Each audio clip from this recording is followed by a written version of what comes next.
He, cold and precise, ruler of the underworld, yet in the darkness he can still trace her scent. He, reckless, charming, treating life like a game until the game became her. She, a convenience store girl who seems small but carries a soul that refuses to kneel. They all want her, not with love, but with desire, control, and fate itself. Step into Starbound in the dark, where love and lust entwine, and every heartbeat burns a little deeper.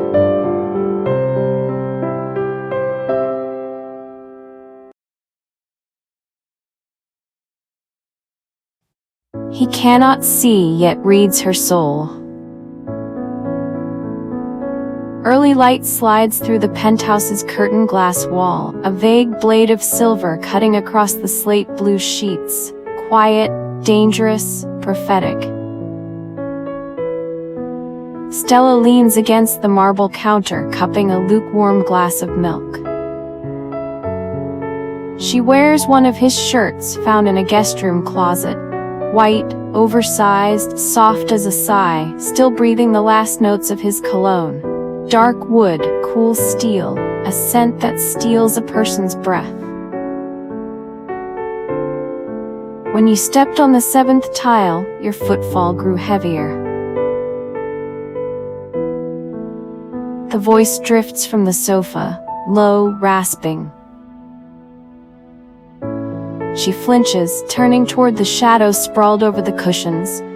Black shades hide his bandaged eyes. His posture is carved stillness, long fingers idly walking a strand of prayer beads. Nothing about him suggests mercy. She tries for casual. You're blind. How would you know?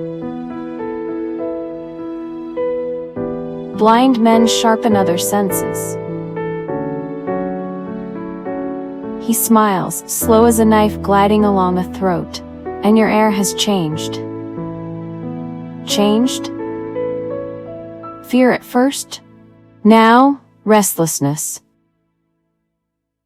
Heat climbs Stella's ears. His name is Luciano Reyes, a name the city's underworld speaks only in murmurs. 3 nights ago, surgeons touched his eyes. 2 weeks of darkness were prescribed. He refused the hospital, retreating instead to this high-rise eyrie that surveys the entire skyline. She is nobody, was until yesterday a convenience store clerk. She once took a knife meant for his brother during a drunken brawl, an accident that chained her to this man. When Luciano finally returned from abroad, he summoned her, claiming he merely wished to buy her dinner in thanks. Halfway through the meal, his attention fixed on her, scalp tightening, skin prickling. I need a caretaker while I heal, he said. Meals, medication, bandage changes. 2 weeks, nights included. 100,000. Think on it. Pressed by debts she could not name aloud, she agreed. Inside the penthouse she learned a truth. Visionless, he sees more than the sighted. Every moment is an autopsy of her defenses. Night. He asks her to change his dressing. Shirt unbuttoned to the waist, he sits on the edge of the bed. Muscle arcs beneath skin, impossible to ignore. She lowers her gaze, unwrapping sterile gauze. Her fingertips tremble. Your hands shake. They don't. Afraid of me? No. A soft laugh, deeper terror. She lifts a hand, her thumb brushes the edge of his cheek. He doesn't flinch, instead he tilts into her touch, offering the shrouded eye. Do I feel less lethal like this? She wants to answer yes and no. Your palm is burning, he murmurs, catching her wrist. His grip radiates furnace heat. She tries to recoil, but he reverses the hold, drawing her onto one knee between his thighs. "Stay.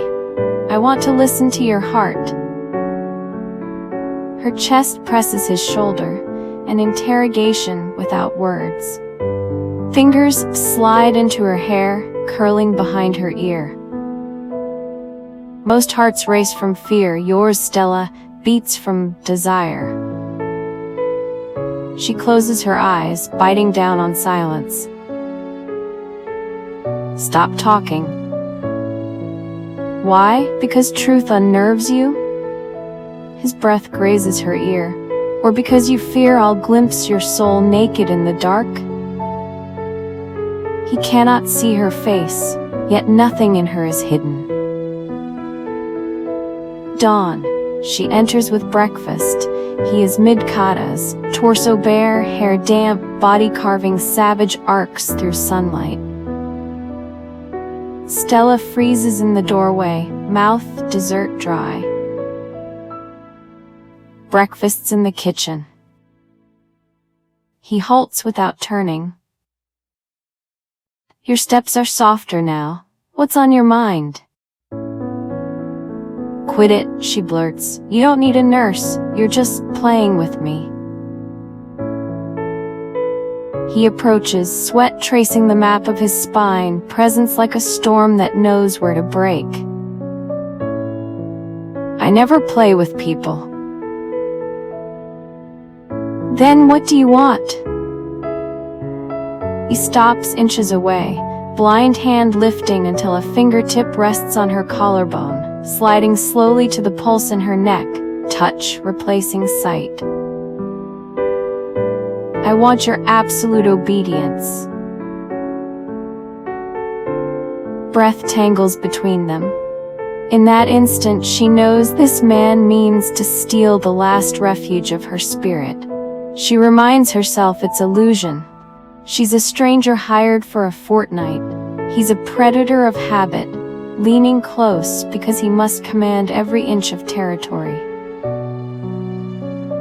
She hates it, almost hates the spark it stirs.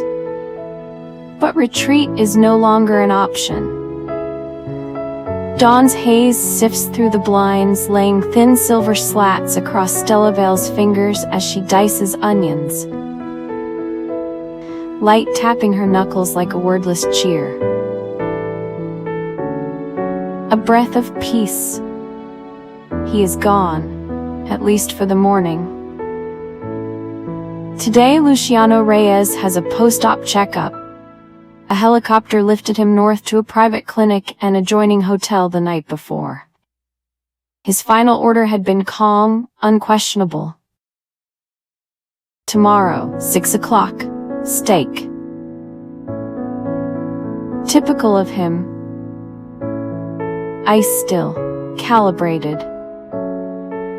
Stella has no intention of marinating ribeye at sunrise. She means only to seize this rare hush, finish slicing onions, and give the meat a slow bath in herbs before noon. She knows her place. Temporary caretaker, nothing more. The reason she occupies this glass mansion carved into a mountainside traces back 6 months. "Stellita? Up so early?" The door swings without a knock. A lazy, mocking voice saunters in. Knife clenched, she freezes. That voice, the one she swore never to hear again. 6 months ago, a gang with machetes stormed her convenience store, chasing a lithe young man. He dropped 3 attackers in seconds, but a 4th blade was falling toward his back when Stella, holding the trash can, flung it instinctively. The blade veered. The young man rolled clear. The second swing missed him and cut her instead, a shallow line across her ribs. The assailants were promptly dismantled by the young man's crew. Stella was whisked to a private hospital. Spoiled in a VIP wing for a mere scratch she might have earned chopping vegetables. Red envelopes of cash were pressed into her hands. She refused. Nothing good sprouts from gang favors. The hot-blooded youth? Shipped off to Europe by his father on day 3. He'd sworn to slaughter an entire rival gang in Stella's name. She tried not to learn who he truly was. Fate ignored the effort.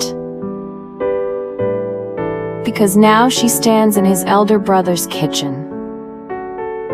She wipes her apron, turns, and sees him. Nico Reyes, Luciano's infamous younger brother. Prince of flirtation. A camel coat drapes over half-buttoned shirt, trousers low enough to reveal a sliver of waistband. His face is too perfectly carved, eyes forever humming with mischief, lips curved in an irresponsible grin. Surprised? Luciano's follow-up, remember? He said I could crash here a few days, and his gaze glides over her. See my guardian angel. Stella answers with silence, resuming her chop.